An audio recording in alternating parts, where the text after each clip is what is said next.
Hola a todos, katawhan sa Dios sa Archdiocese sa Osamis. Sa ngalan sa atong kalahuron nga Arsobispo, si Archbishop Martin Sarmiento Khumuwadidi ug sa kahupungan sa tibuok kaparian, nini sa lokal nga simbahan sa Osamis, kini si Reverend Father Eman Pujutan, ang padrikura sa parokya ni Senyor San Vicente Ferrer sa lungsod sa Bonifacio, maghatod kaninyo sa pamalandong bahin sa Ebanghelyo karong adlaw. Mga igsoon ko ni Kristo adlaw karon nga Sabado, Hunyo 20, 2026. Ug anagi hapon kita sulod sa ika-napulog usa nga semana sa ordinaryong panahon diha sa kalendaryo sa tuang simbahan. Ug gining adlaw nga Sabado akong pagtimbaya sa tanan nga mga naminaw karon. Sila nga naa sa ilang panimalay, unsa ilang gibuhat, may adlaw kaninyo, naghinlo ba kaha sa inyo ang panimalay, nagdigamo ba kaha o nanilhig diya sa inyong tugkaran, sila usab nga naka-tune in karon nga nagbiyahe nga naminaw niining ato ang Sibya, ang pamalandong sa matag adlaw, may adlaw kaninyong tanan. Ako usab nga pagtimbaya diay sa tanan nga sakop sa Archdiocesan Bible Apostolate sa tanang parokya no nga sakop niini tungod kay karong adlaw nagahimo man or pagahimuon ang regular monthly meeting sa Archdiocesan Bible Apostolate diha sa parokya ni Senyor San Isidro Labrador sa lungsod sa Calamba. So magtapok ang tanan nga mga coordinators sa matag parokya, magtapok diha sa parokya sa Calamba aron sa pagpahigayon sa regular nga Archdiocesan Bible Apostolate meeting. Ug tungod niya na kami magpasalamat no sa ABA or Archdiocesan Bible Apostolate. Magpasalamat kami ngadto kang Reverendo Padre Fernando Diding Aguilar Jr. ug sa iya ang kauban nga pari diya sa Calamba, si Reverendo Padre Zacarias Saki Montifalcon sa pagdawat niining or sa pag-host nining maong monthly meeting sa Archdiocesan Bible Apostolate. Father Diding and Tatay Saki, thank you for your sa inyo ang pagka-hospitable nganhi sa ABA aron sa mahigayon gayud madayon o makahimo kami sa amo ang monthly meeting diya sa inyo ang parokya. Dagang salamat Father Diding o Tatay Saki. Mga igsuon, niining adlaw nga Sabado, harita sa tuang ebanghelyo no. Ang atong pagakutluon sumala sa ebanghelyo ni San Mateo. Si Jesus miingon sa iyang mga tinun-an, walay tawo nga mahimong ulipon sa duha ka agalon. Kay mahitabo gayod nga iyang dumtan ang usa ug ang usa iyang higugmaon. Uunungan niya ang usa ug ang usa iyang tamayon. Dili kamo makapaulipon sa Dios ug sa salapi. Tungod niini sultihan ko kamo.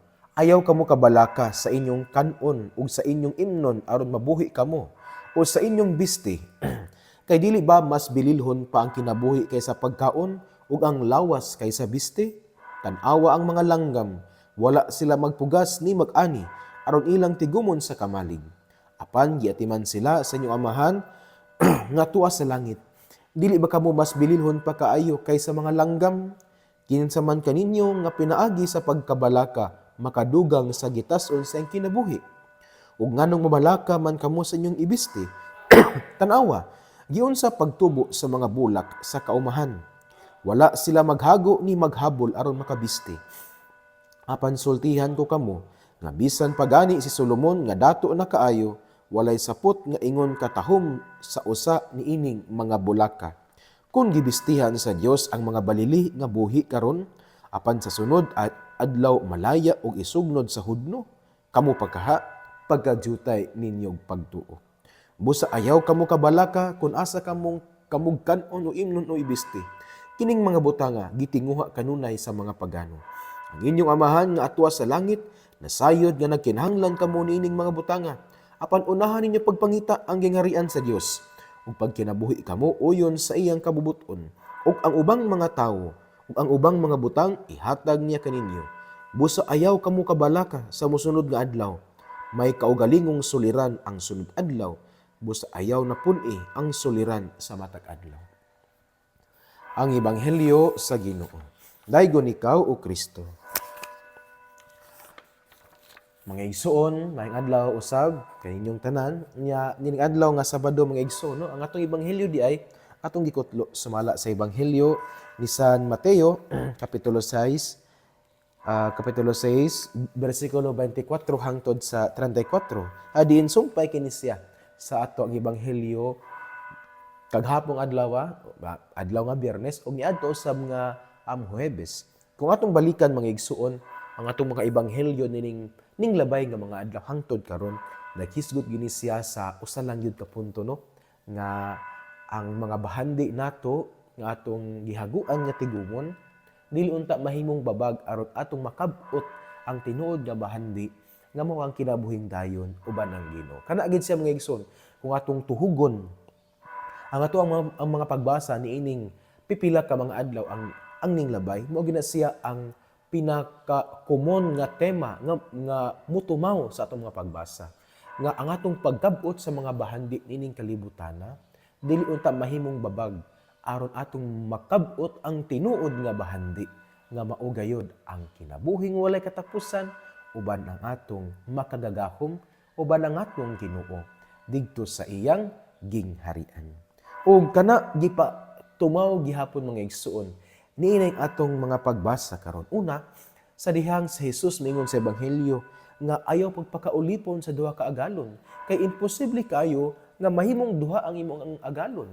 Kay it's either ang usa imong higugmaon, ang usa imong tamayon. Munang miingon ang atong Ginoo nga ayaw pagpakaulipon sa Dios ug sa salapi. Mga igsuon, kini nagpahinumdom kanato nga ang tinuod nga pagkadato, ang tinuod nga pagkadato or ang tinuod nga kabtangan. Ang tinuod nga kabtangan dili makita diha sa unsay atong gipanag-iya. Usbon ako.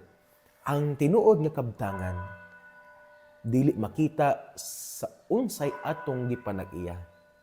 Makita siya sa kinsay tag-iya nato.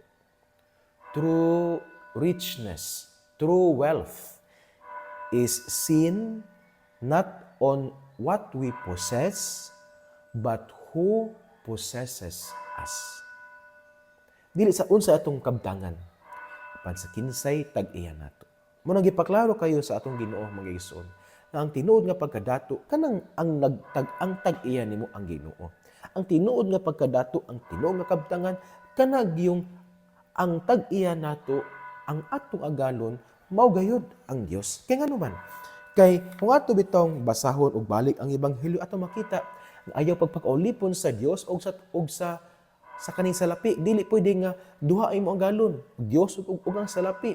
Ug gitudloan kita nga kinahanglan ang atong agalon dili ang salapi kun dili ang Dios. Kay ngano man?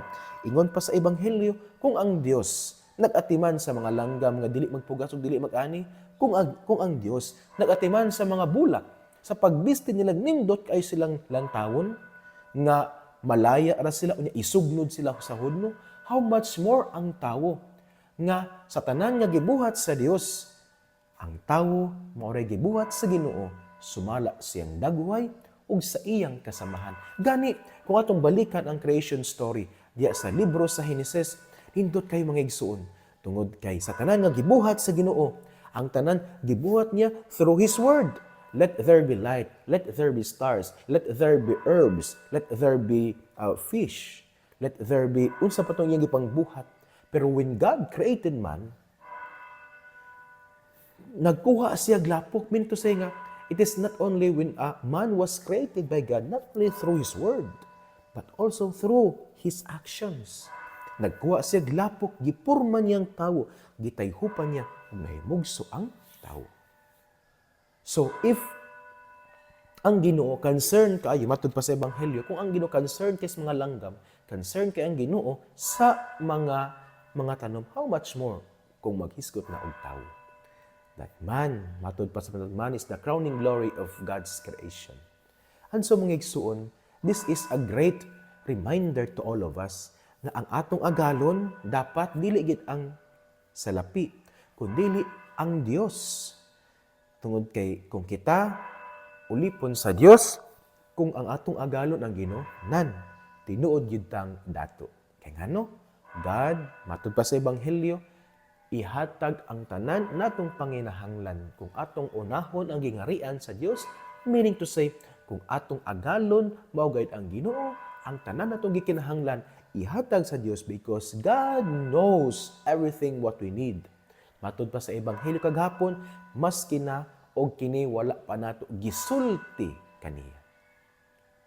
So, nini magigsoon mangutana ta sa atong kagalingon. Who owns me?